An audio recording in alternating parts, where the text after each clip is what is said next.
I always knew my family saw me as a bank account with legs, but I never thought they'd actually rob me blind. My name is Maya, and I've been the responsible one for as long as I can remember. While my younger sister Sasha was getting her nails done and posting Instagram stories about her blessed life, I was working 60-hour weeks in international finance, sending money home and making sure everyone else's life stayed picture perfect. The call that changed everything came on a Tuesday morning in Singapore, where I'd been stationed for the past 8 months, grinding through quarterly reports in a glass tower that overlooked Marina Bay. I was reviewing spreadsheets when my laptop chimed with an incoming video call from home. Mom's face filled the screen, practically glowing with an excitement that immediately put me on edge. She only used that sing-song voice when she wanted something or had done something she knew I wouldn't like. "Maya, oh honey, we have the most wonderful news." I leaned back in my ergonomic chair, already sensing trouble brewing across the Pacific. "What's going on?" "Well, you know how Sasha's been planning her wedding to Xander, the wedding that's costing more than most people's houses," I interrupted, not bothering to hide my exhaustion. Mom's smile faltered for half a second before she recovered. "It's a once-in-a-lifetime event, Maya. Anyway, we found the perfect solution for the funding issue." My stomach dropped like a stone in water. "What kind of solution?" Dad's face appeared beside Mom's, wearing that jovial expression he always put on when he was about to deliver bad news wrapped in gift paper. "We sold your apartment." The words hit me like a physical blow, the air left my lungs. "You what?" "The downtown condo," Mom chirped, as if clarifying would somehow make this violation acceptable. "We got an excellent price for it, more than enough to cover Sasha's wedding expenses and then some." I stared at the screen, my mind reeling, trying to process the impossibility of what I was hearing. "That's my apartment. My name is on the deed." "Well, technically yes," Dad said, his tone suggesting this was a minor bureaucratic detail, "but we've been managing it while you're away. And since you're not using it," Mom added. "I'm not using it because I'm working overseas to pay for everyone else's lifestyle." The words exploded out of me before I could stop them.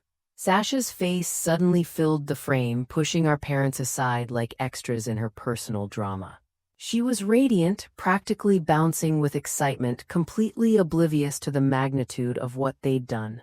"Maya, isn't it perfect? Now I can have the wedding of my dreams at the Grandview Estate.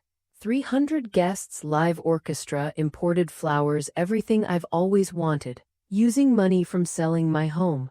Sasha waved dismissively, her engagement ring catching the light, a ring I'd later learn cost more than most people's annual salaries. "You can always buy another apartment when you get back. Besides, you're never even there. At least this way the money's going to something meaningful." "Meaningful?" I repeated the word slowly, tasting its bitterness like poison on my tongue. "The wedding is in 6 weeks," Mom added cheerfully. "We've already put down deposits on everything. The venue, the caterer, Sasha's dress, it's going to be absolutely magical." I looked at their faces on the screen, Mom beaming with pride, Dad nodding along like he just announced a promotion, and Sasha glowing with self-satisfaction. Not one of them showed even a flicker of guilt or concern for what they'd done to me. They looked pleased with themselves, like they'd solved a complex puzzle rather than committed a crime. "How exactly did you manage to sell property that's in my name?" Dad cleared his throat, the first sign of discomfort. "Well, we may have handled some of the paperwork ourselves. You know how these things work. Family helping family, you forged my signature." "That's such an ugly way to put it," Mom said, her voice taking on that wounded tone she used whenever anyone called out her behavior. "We're family. We look out for each other." "By committing fraud?" Sasha rolled her eyes dramatically. "God, Maya, you're being so dramatic, it's not like you can't afford another place. You make tons of money I've been sending home to keep this family afloat, and we're grateful," Dad said quickly. "This is just a one-time thing for Sasha's special day." I stared at them, these people who shared my DNA but suddenly felt like strangers wearing familiar faces. The apartment wasn't just property to me. It was my sanctuary, my proof that I'd made something of myself, my escape from the suffocating dynamics of this family. It was the first thing I'd ever owned outright, bought with my own money, decorated according to my own taste. And they'd sold it like it was a used car they'd found in the garage. Maya, Mom's voice turned cautious. Say something. Aren't you happy for your sister? I forced my expression into neutral territory, years of corporate negotiations teaching me to hide my emotions when it mattered most. Congratulations, Sasha. I'm sure it'll be a beautiful wedding. Sasha clapped her hands together like a child who'd gotten her way. I knew you'd understand. You're the best big sister ever. I have to go, I said, my finger hovering over the disconnect button. Work calls? Of course, honey, Mom said warmly. We love you. I ended the call and sat in the silence of my Singapore office, staring at my reflection in the black screen. They thought they'd played me perfectly, the dutiful daughter who'd swallow this betrayal with a smile and maybe even send a wedding gift. They had no idea what they'd just unleashed.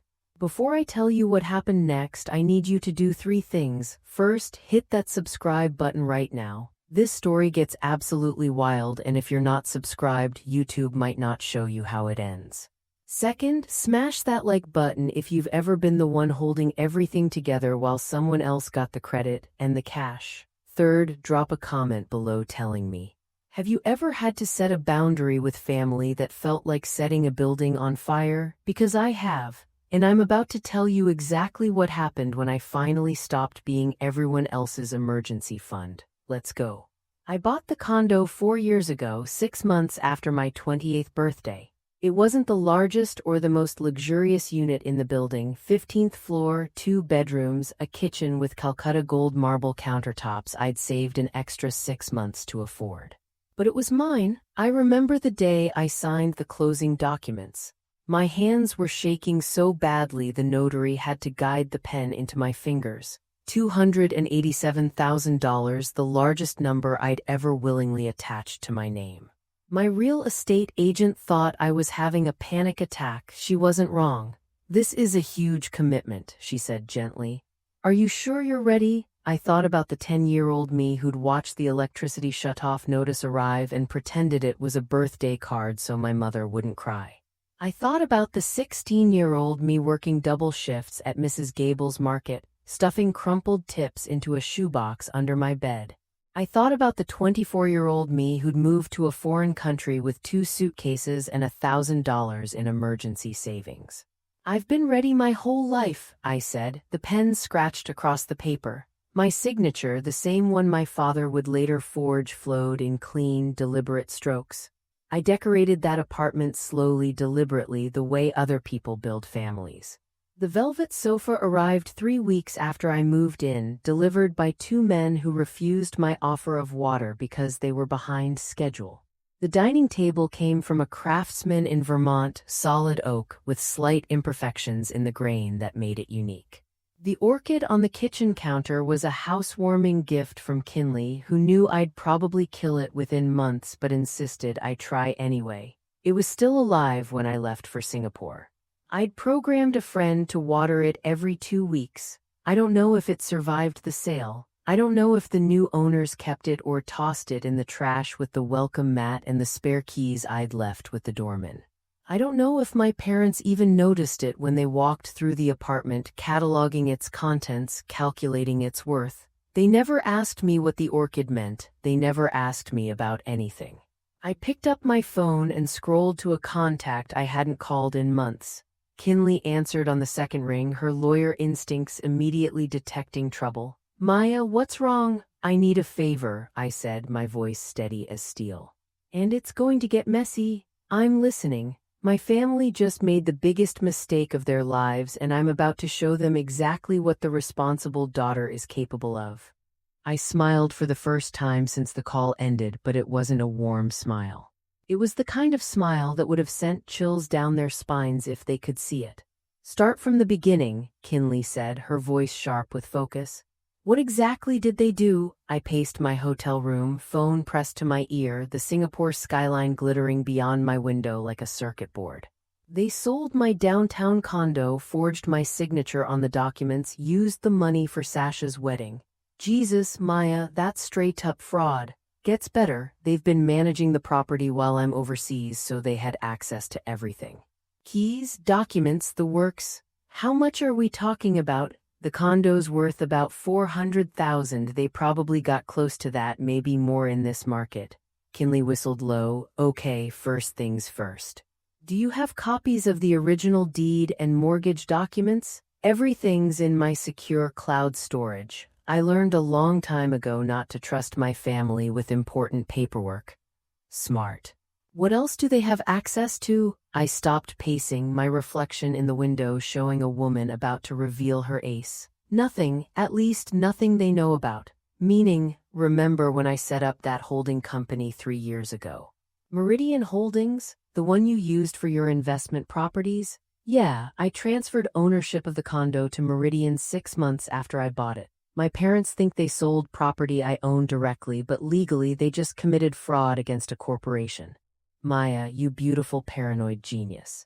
So the sale is completely invalid, completely, but there's more. I sat down on the bed, suddenly feeling the weight of what I was about to reveal. Kinley, who do you think has been paying my parents' mortgage for the past 4 years? Silence stretched across the line like a taut wire. Then, no, tell me you didn't. Meridian Holdings has been making their mortgage payments. Anonymous benefactor, they think some distant relative who wanted to help but stay private. How much? $2,800 a month.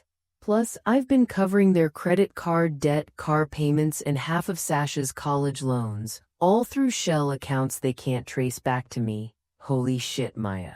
You've been bankrolling their entire lifestyle while living in a studio apartment in Singapore and eating ramen for dinner most nights. Yeah, and they just sold my home to fund a wedding.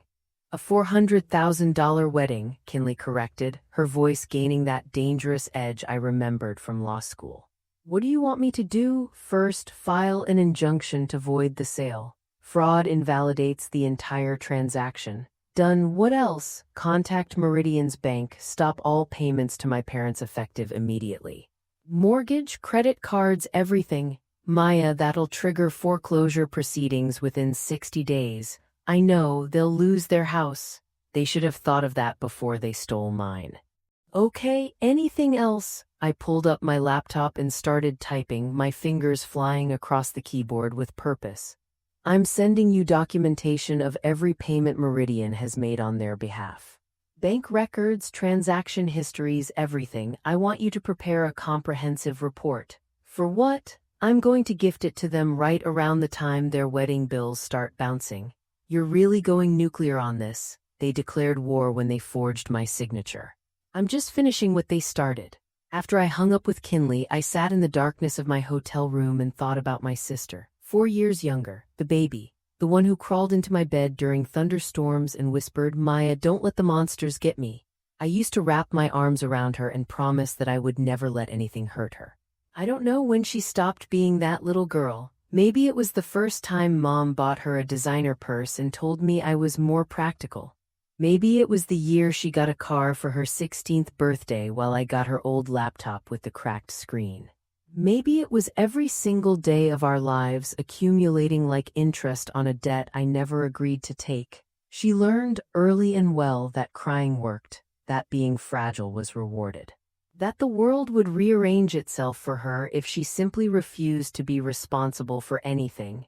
And I learned that my job was to hold up the sky while she danced under it. I don't hate her, that's the strange part.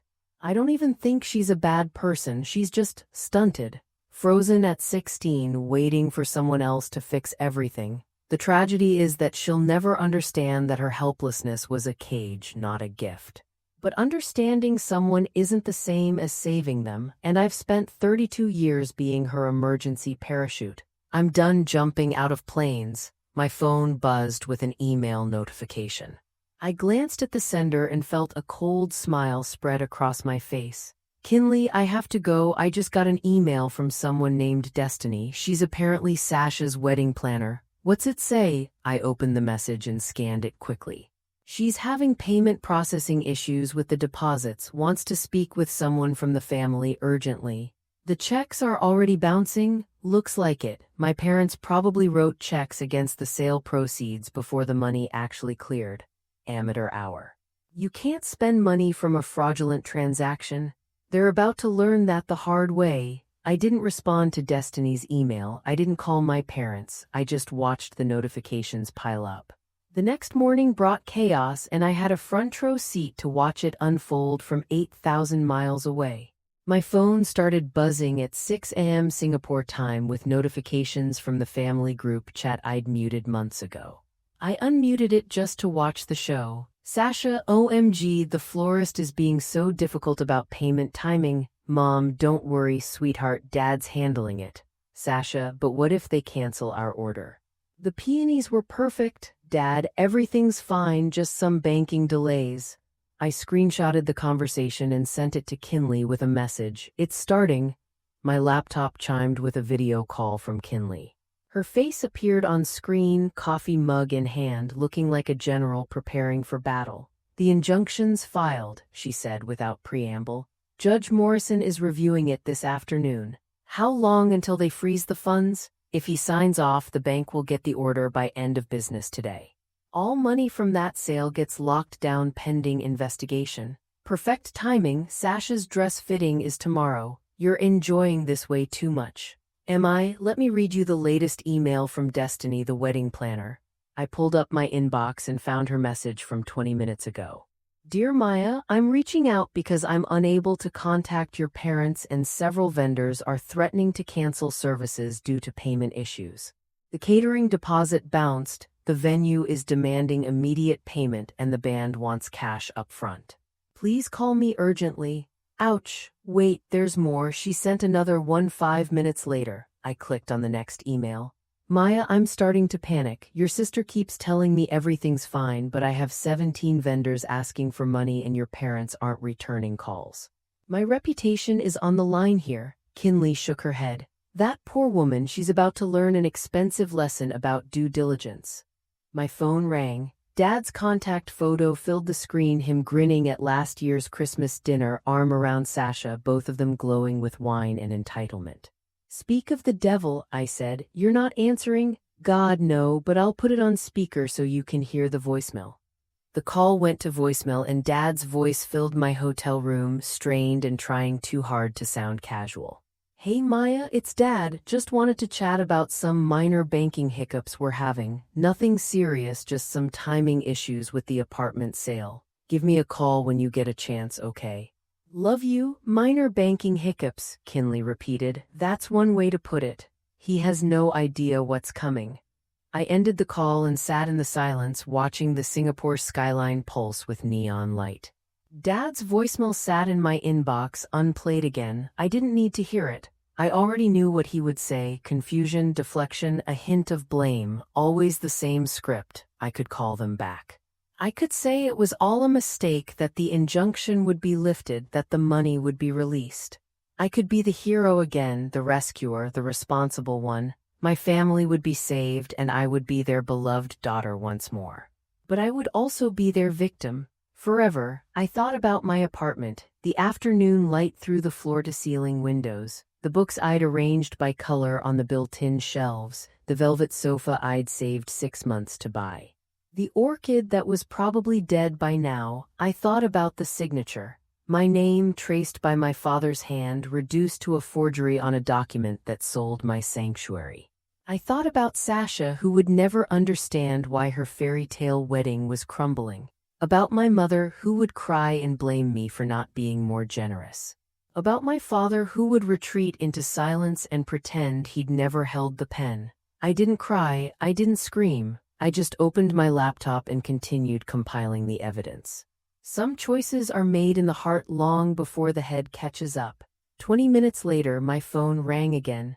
This time, the caller ID showed an unknown number with a local area code, the same one from Destiny's emails. I answered.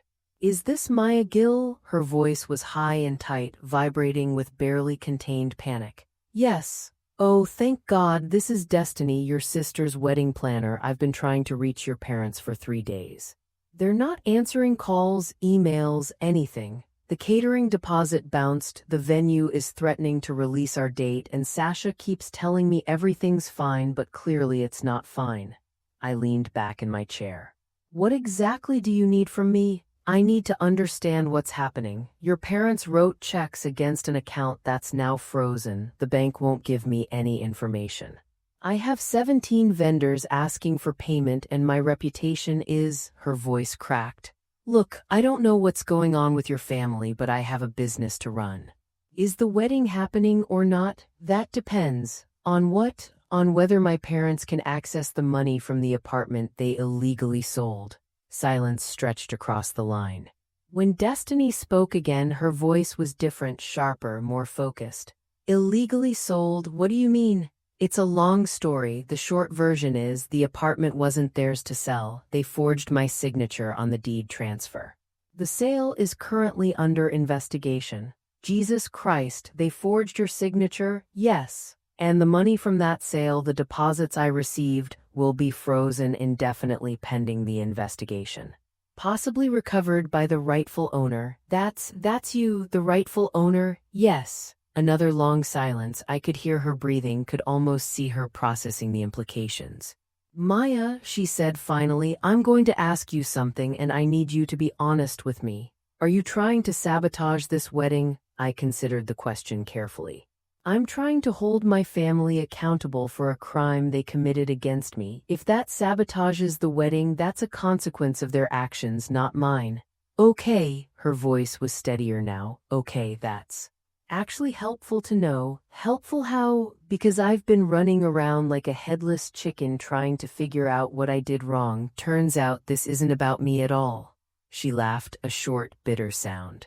I'm just collateral damage in someone else's war. I'm sorry you got caught in the middle. Yeah, well, welcome to the wedding industry. She paused. Can I give you some unsolicited advice? Sure. Your parents are going to try to blame you for this. They're going to tell everyone that you're being vindictive, that you're ruining your sister's special day out of jealousy or spite.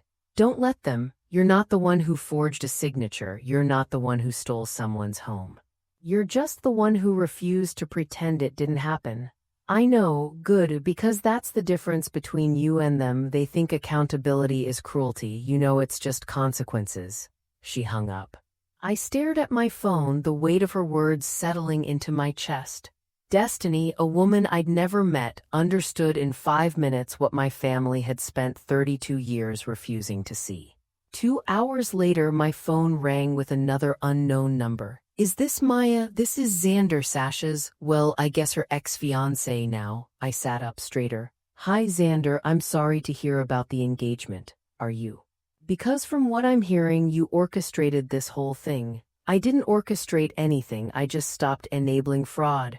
He was quiet for a moment, then, can we talk not as adversaries? I just need to understand what happened. Okay. Sasha's telling everyone you sabotaged her wedding out of jealousy, that you've always resented her because mom and dad loved her more and this was your revenge. But then I talked to my family's attorney and he pulled the court filings. He said the documents suggest something else entirely. What do the documents suggest? That your parents stole your property and committed bank fraud. Multiple felonies, actually, that's accurate. And you've been financially supporting them for years without them knowing? Also accurate. Xander exhaled slowly. Jesus Christ, Sasha has no idea, does she? She really thinks you're the villain here. Sasha thinks whatever makes her feel better about herself. She told me you were mentally unstable, that you'd had some kind of breakdown and were lashing out at the family. My mother actually believed her for about 24 hours, then she started asking questions. What kind of questions? Like why the bank records showed your parents' mortgage being paid by a shell corporation for the past 4 years. Like why the deed on your apartment was held by the same shell corporation. Like why anyone would anonymously support a family for years and then suddenly destroy them. He paused. My mother comes from old money, Maya. She knows the difference between a gold digger and someone who's been exploited. She took one look at the evidence and said, that girl has been carrying this family her entire life and they just shot the ox that fed them. I didn't know what to say to that. I can't marry into this family, Xander continued. Not because of what you didn't do anything wrong, but because of what they did to you and the way Sasha still refuses to acknowledge any of it. She's not a victim, Maya. She's not even a villain, she's just hollow, and I can't spend the rest of my life trying to fill an empty vessel. I'm sorry, don't be. You're the only one in this entire mess who seems to understand that actions have consequences. He paused. For what it's worth, I hope you find some peace. You deserve it more than any of them. After he hung up, I sat in the darkness and thought about what he'd said. You've been carrying this family your entire life, and they just shot the ox that fed them. I'd spent 32 years being everyone else's solution, their banker, their therapist, their emergency fund, and they'd repaid me by stealing the one thing I'd built for myself. No more. My laptop chimed with an email from an address I didn't recognize. The subject line read, "Information you need to see." I opened it. Miss Gill, my name is Emora Chen. I'm a loan officer at the bank where your parents hold their accounts. I know this is highly irregular, but after seeing the news about your case, I felt you deserved to know the full extent of what's been happening on this end. I called the number she'd provided. She answered immediately, her voice low and urgent. Maya, thank you for calling. I'm probably risking my job by reaching out to you directly, but I've been watching this situation unfold for months and I can't stay silent anymore. What do you mean? Your parents have been trying to take out loans using your name and credit for over a year. Different banks, different loan officers. We flagged and denied each application, but they kept trying.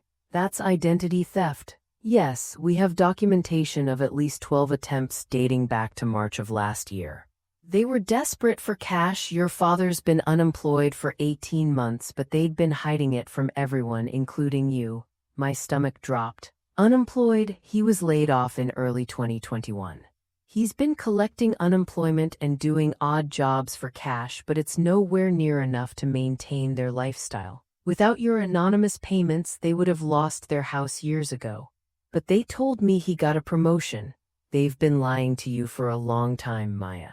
About everything. I gripped the phone tighter. What else? There's more with your sister. She's been running up credit card debt in your mother's name, designer clothes, spa treatments, wedding planning expenses.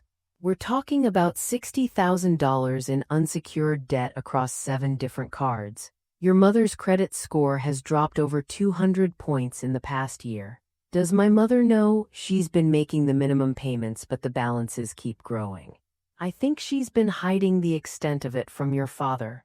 And the wedding was supposed to fix everything. Your parents believed that if Sasha married into a wealthy family, all their problems would disappear.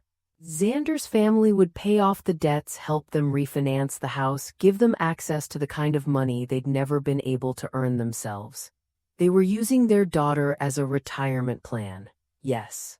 And when they realized Xander's family wasn't going to simply hand over control of their finances, they panicked. Your apartment was the only other asset they could access.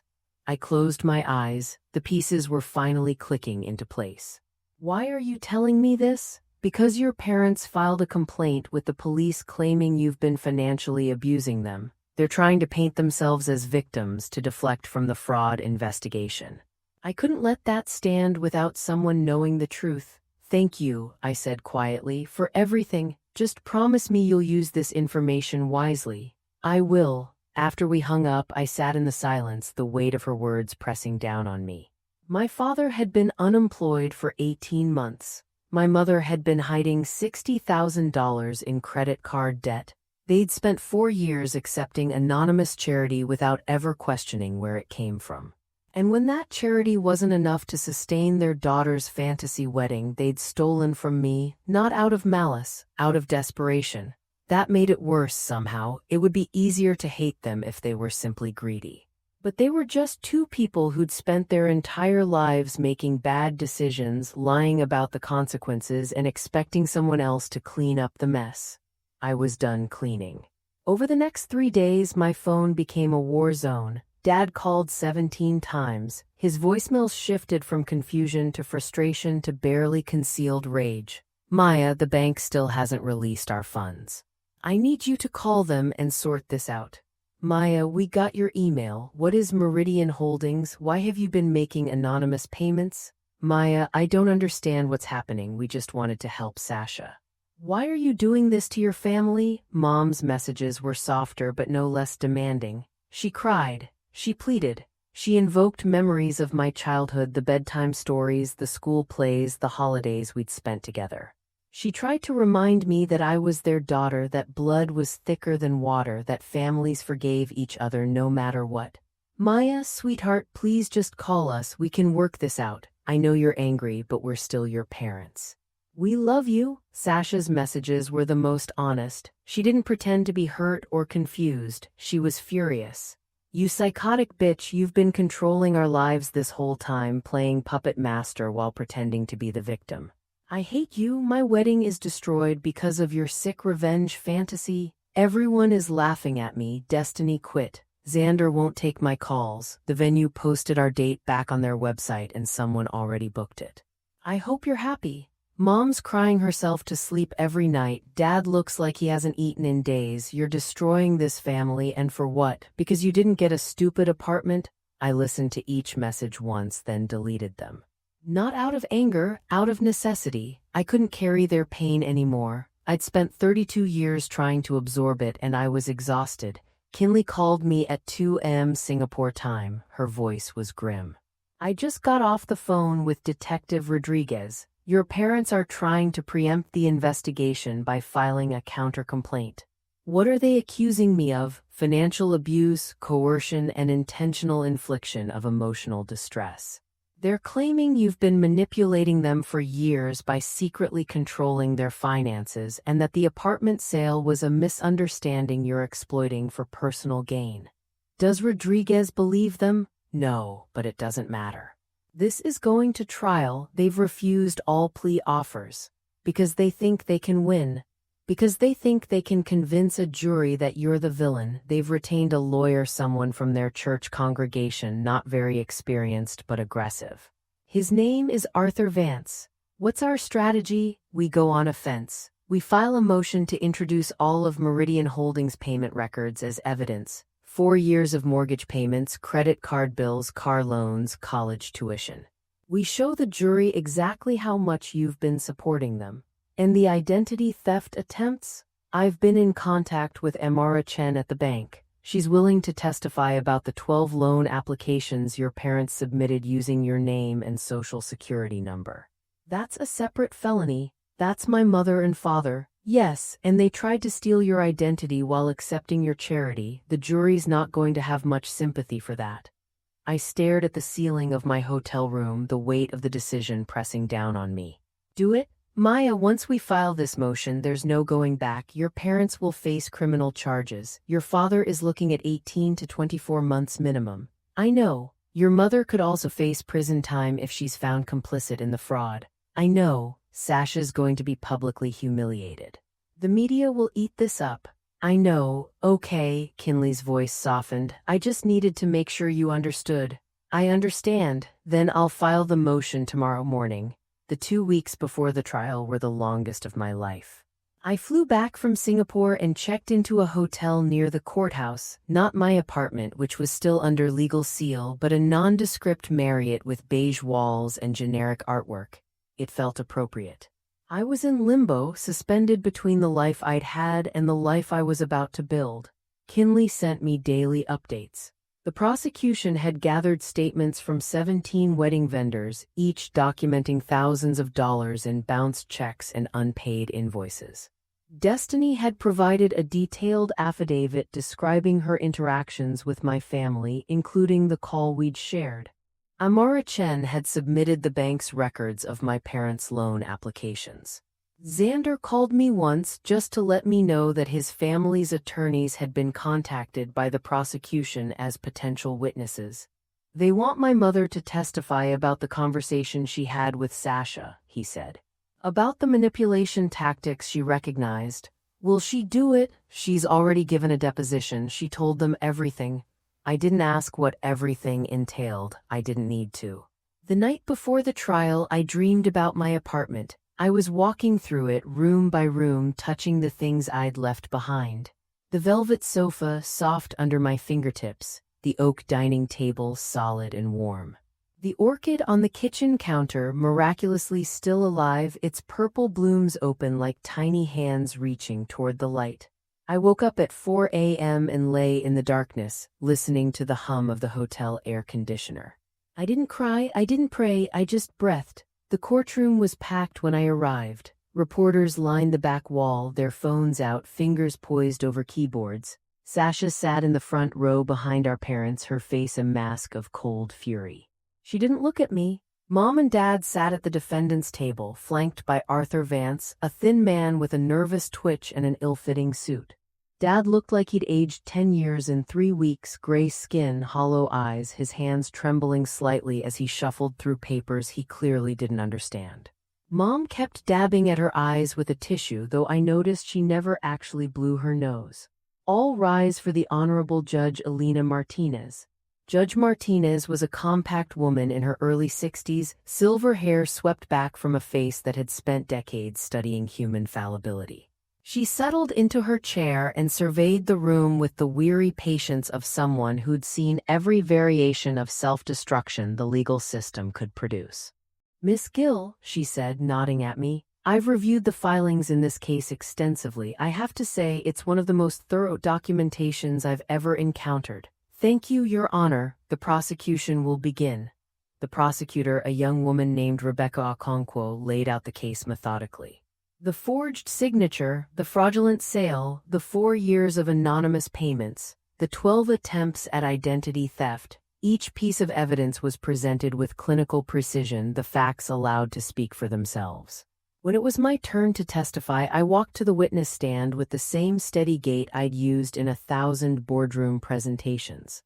"Miss Gill," Okonkwo said, "can you describe for the court the significance of the property at 1500 East 15th Street, Unit 15-2? I thought about the velvet sofa.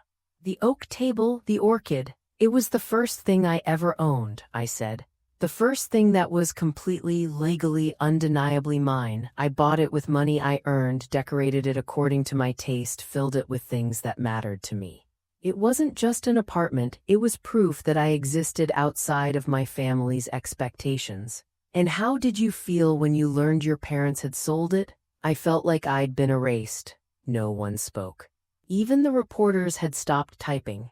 Arthur Vance approached the witness stand, his nervous twitch more pronounced up close. "Miss Gill, isn't it true that you've been secretly controlling your parents' finances for years?" "I've been paying their bills." "That's not control, that's support." "And you never told them about these payments?" "No, why not? Because I knew if I told them they'd expect it. They'd start planning around it, spending more, relying on it. This way, they could pretend they were self-sufficient. It was a gift I gave them, the illusion of independence." "But it wasn't really a gift, was it? It was leverage. You kept this information secret so you could use it against them later." "I kept it secret because I didn't want them to feel obligated to me.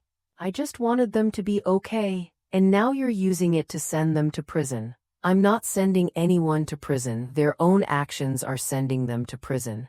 Vance pressed on, but his questions grew increasingly desperate.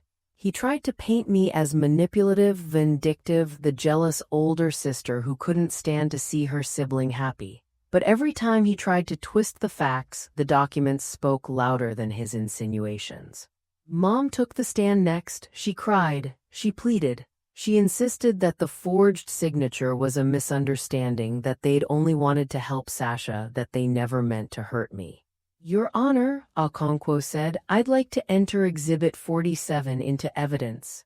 A document appeared on the screen. It was an email dated 3 months before the apartment sale, sent from my mother's account to a real estate agent. Subject: inquiry about property valuation. "Hi there, my daughter owns a condo at 1500 East 15th and we're considering selling it on her behalf while she's overseas. Could you provide an estimate of current market value? Please keep this confidential as she doesn't know we're looking into this. Thanks." The courtroom went silent. "Mrs. Gill," Okonkwo said, "you've testified that the apartment sale was a spontaneous decision made to cover wedding expenses. But this email suggests you'd been planning to sell Maya's property for at least 3 months before you actually did it." Mom's face crumpled. I don't remember sending that. The timestamp and IP address confirm it was sent from your personal account. I was just getting information." We didn't actually do anything until you found a buyer, which you did 3 months later after forging your daughter's signature on the deed transfer. Mom looked at me, her eyes wet and desperate. Maya, please. I'm your mother. I held her gaze for a long moment, then I looked away. When it was Dad's turn, he didn't even try to defend himself. He just sat there, defeated, answering every question with a quiet yes or no. His lawyer tried to mount a defense, but there was nothing to defend against. The evidence was overwhelming. Sasha had been sitting silently through the proceedings, her fury radiating outward like heat from a dying star. But when the prosecution began detailing the extent of her wedding expenses, the $60,000 venue, the $30,000 dress, the $20,000 flowers, she couldn't contain herself anymore. This is bullshit. She shot to her feet, her chair scraping loudly against the floor. You're all acting like I'm some kind of criminal because I wanted a nice wedding. Maya's the one who's been lying to us for years, playing Secret Santa with her guilt money, and somehow I'm the bad guy? Miss Gill, please sit down, Judge Martinez said. No, I'm tired of everyone treating Maya like a victim when she's clearly the one pulling all the strings. She could have stopped this at any time. She could have called us, explained about the apartment, asked us not to sell it. But she didn't. She let us go through with it so she could play this game and destroy our family. I looked at my sister, really looked at her for the first time in years. Her face was contorted with rage, but underneath it I saw something else. Fear. Desperation, the panic of a child who'd spent her entire life being rescued and had just realized no one was coming. Sasha, I said quietly, when did you first learn that Mom and Dad were planning to sell my apartment? She blinked, thrown off by the question. I don't know, a few weeks before they told you, I guess. And what was your reaction? I was happy. I thought it meant the wedding could finally happen the way I always dreamed. Did you ever ask them if it was legal? If they had the right to sell property that wasn't theirs, that's not my responsibility. I'm not the one who handled the paperwork. No, you're not. You never handle anything. Mom and Dad forge signatures and you get a wedding. I work 60 hours a week for 15 years and I get nothing. That's how it's always been. Her face contorted. You think this is about money? You think I care about the stupid apartment? I think you care about never having to face consequences for your choices. I think you've spent 30 years being protected from the fallout of your own decisions, and now that the protection is gone, you don't know how to exist. Bailiff, Judge Martinez said, please escort Miss Gill from the courtroom. Don't touch me, Sasha screamed, shrugging off the bailiff's hand. I'm leaving. I don't need to hear any more of her self-righteous bullshit. She stormed out, the door slamming behind her. The courtroom was silent for a long moment. Miss Okonkwo, Judge Martinez said, please continue. The jury deliberated for 4 hours. I spent those hours sitting on a bench outside the courthouse, watching the city go about its business. People walked past me, carrying coffee cups and briefcases, completely unaware that a family was disintegrating a few hundred feet away. Kinley sat beside me, saying nothing. She'd learned long ago that I didn't need words, just presence. At 4:37 p.m., the bailiff appeared in the doorway. The jury has reached a verdict. We filed back into the courtroom. Mom and Dad were already at the defendant's table, looking small and gray in their matching outfits. Sasha hadn't returned. Has the jury reached a verdict? Judge Martinez asked. We have, Your Honor. The foreman stood and read from a sheet of paper. On the charge of fraud in the first degree, we find the defendant, Albert Gill, guilty. Dad's face didn't change. He'd known this was coming. On the charge of identity theft, we find the defendant, Albert Gill, guilty. On the charge of conspiracy to commit fraud, we find the defendant, Ava Gill, guilty. Mom let out a small, wounded sound, a gasp or maybe a sob. On the charge of filing false police reports, we find the defendant, Ava Gill, guilty. On the remaining charges, we find both defendants guilty as charged. The courtroom erupted in whispers. Reporters were already typing furiously, sending the news out into the world. Judge Martinez raised her gavel and the room fell silent. Albert and Ava Gill, you have been convicted of multiple felonies involving the exploitation of your own daughter. You have been presented with overwhelming evidence of your crimes, and you have offered no credible defense beyond claiming that your actions were justified by family need. She paused, looking at them with something that wasn't quite pity. Family need does not excuse fraud. Family need does not excuse identity theft. Family need does not excuse the systematic exploitation of a child who trusted you to protect her. Dad opened his mouth as if to speak, then closed it. I hereby sentence Albert Gill to 18 months in federal prison, followed by 3 years of supervised release. Ava Gill, given your lesser role in the conspiracy, I sentence you to 12 months in federal prison, followed by 2 years of supervised release. Both defendants are ordered to pay full restitution to Maya Gill in the amount of $412,000. Mom started crying in earnest now, loud heaving sobs that filled the courtroom. Dad just sat there staring at the table, his hands clasped in front of him. Court is adjourned. The gavel fell. Outside the courthouse, the media swarmed.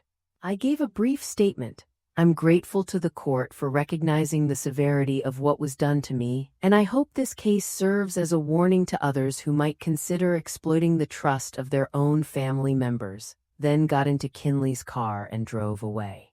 What now? Kinley asked. I don't know, go back to Singapore, I guess. You could stay, there's nothing forcing you to leave. My job is in Singapore, my life is in Singapore, your apartment is here, your friends are here. Your past is here. I looked out the window at the passing cityscape. My past is also here, that's not the same thing. No, I agreed, it's not. We drove in silence for a while.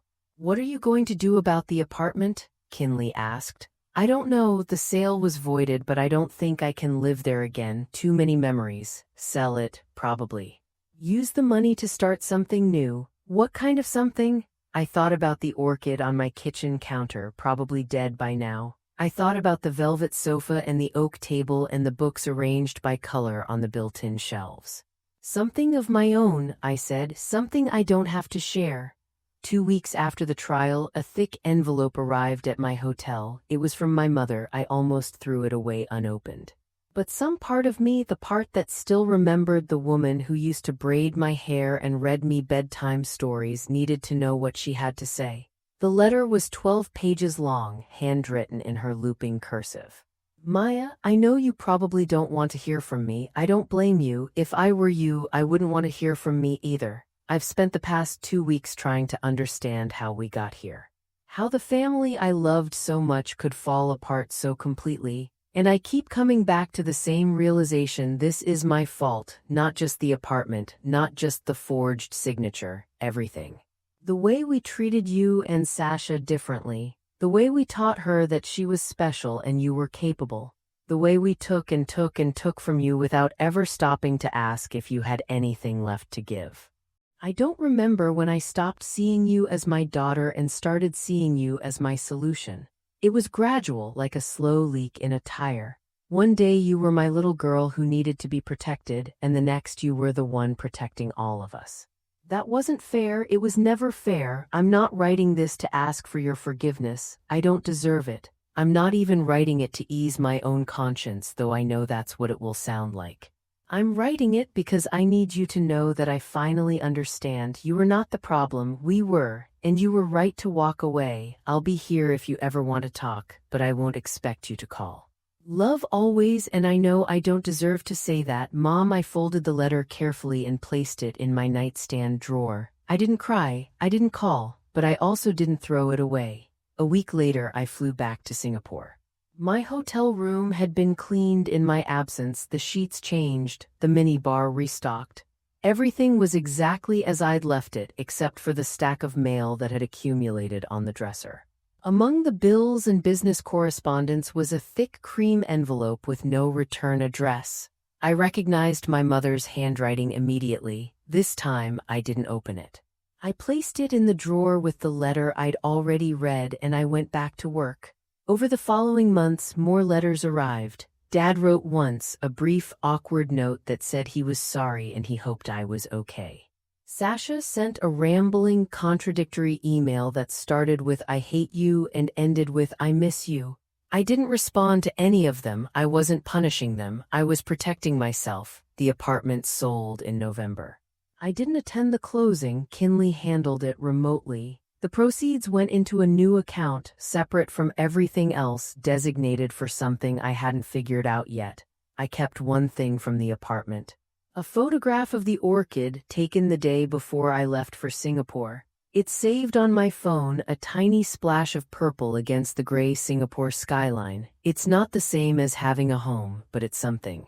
I didn't expect to hear from Destiny again. But 2 years after the trial, an email appeared in my inbox with her name in the sender field.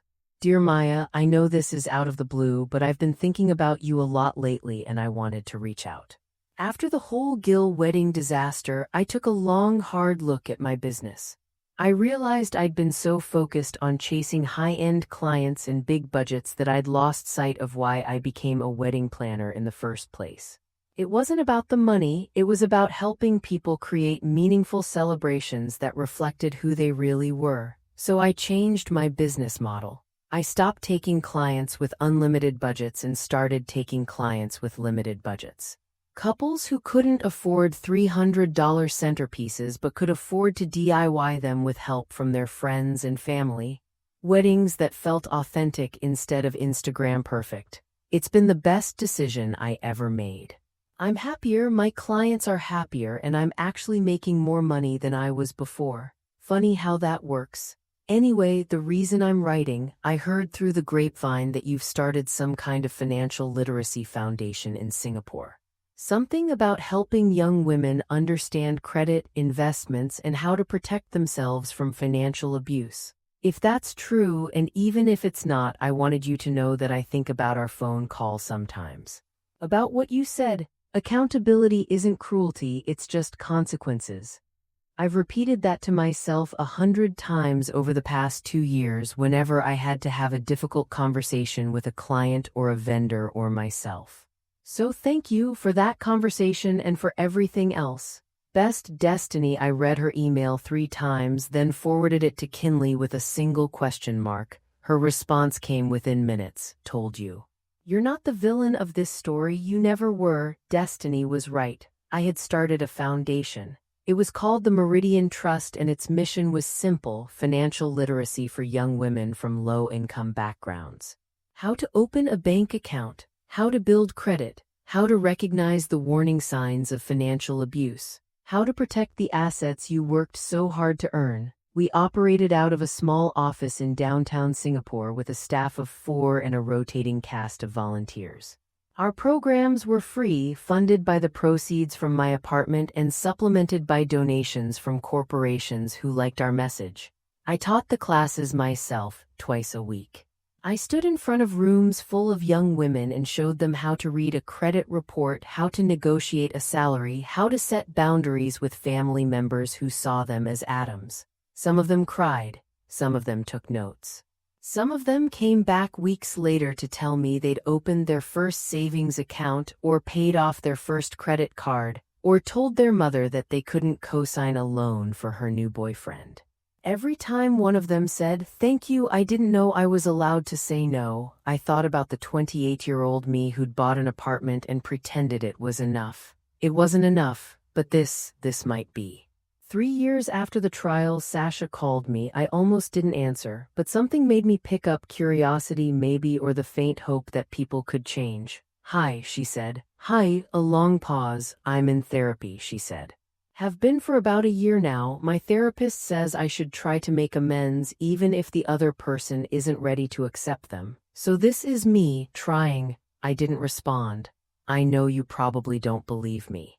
"I wouldn't believe me either if I were you, but I've been doing a lot of work, Maya, reading books, going to sessions, actually listening for once instead of just waiting for my turn to talk. What changed? I don't know." "Everything? Nothing," she laughed, a sad, hollow sound. "I hit 30 and realized I had no skills, no savings, no career, and no prospects. Xander got married to someone else, did you know that? She's a pediatrician. They have a baby and a house in the suburbs and a life I was supposed to have. That's not my fault. I know it's not. I spent years blaming you for everything that went wrong in my life, but the truth is, I was the one who didn't learn anything.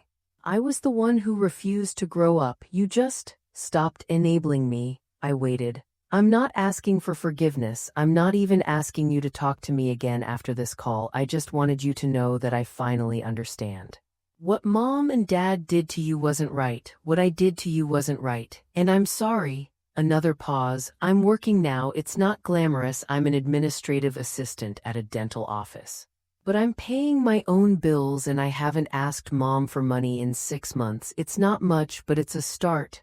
It's a start, I agreed. Yeah, she hesitated. Well, that's all I wanted to say. I won't bother you again. Sasha, yeah, thank you for telling me. I heard her breath catch. Yeah, okay, take care, Maya, you too. We hung up. I sat in my office looking out at the Singapore skyline and thought about my sister. The little girl who used to crawl into my bed during thunderstorms. The woman she was trying to become. I didn't know if we would ever have a real relationship. I didn't know if I wanted one. But for the first time in 35 years, I didn't feel like I had to decide right now. Some things take time. 4 years after the trial, I bought another apartment. It wasn't in Singapore. It wasn't in New York.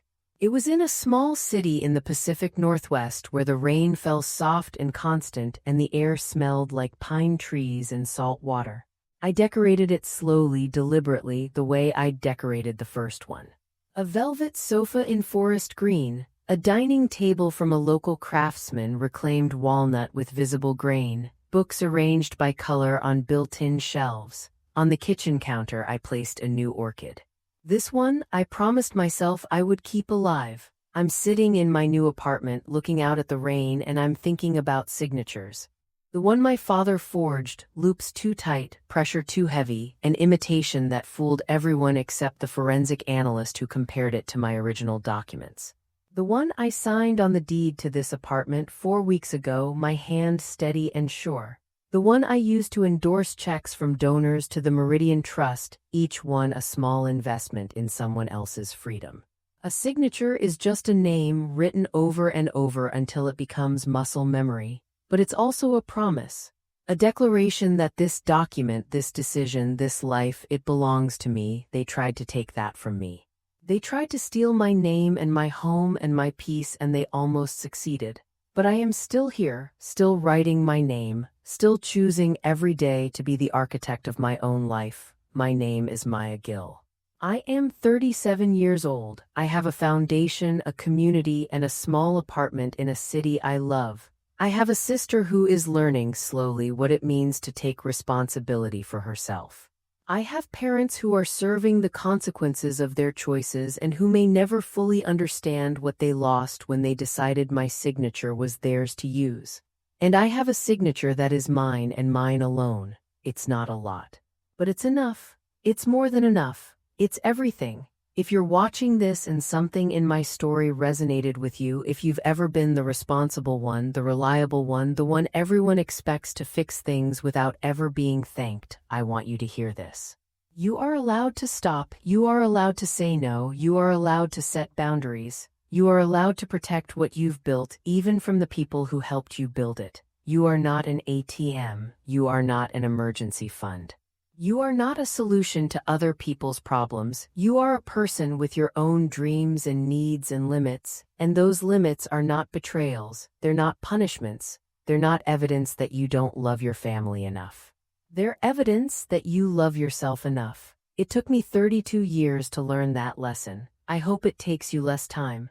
But however long it takes, however messy the process, however many people try to convince you that you're being cruel or selfish or unforgiving, keep going. Your signature belongs to you, your home belongs to you, your life belongs to you. No one else gets to write your story. Now I want to hear from you. Have you ever had to set a boundary with family that felt like setting a building on fire? Have you ever been the responsible one, the reliable one, the one everyone expected to fix everything without ever being thanked? Have you ever had to walk away not because you stopped loving them, but because you finally started loving yourself? Drop your story in the comments.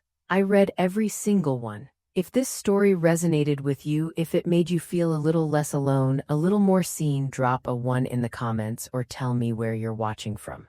If it didn't land with you, tell me why. I'm not afraid of different perspectives. I want to hear your thoughts. And if you want more stories like this, stories about people finally choosing themselves, finally setting boundaries, finally reclaiming the narratives that were stolen from them, make sure to subscribe to the channel and hit that notification bell. Trust me, there are plenty more stories to tell. Thank you for spending this time with me. And remember, your signature is yours, your home is yours, your life is yours. No one else gets to write your story. I'll see you in the next one.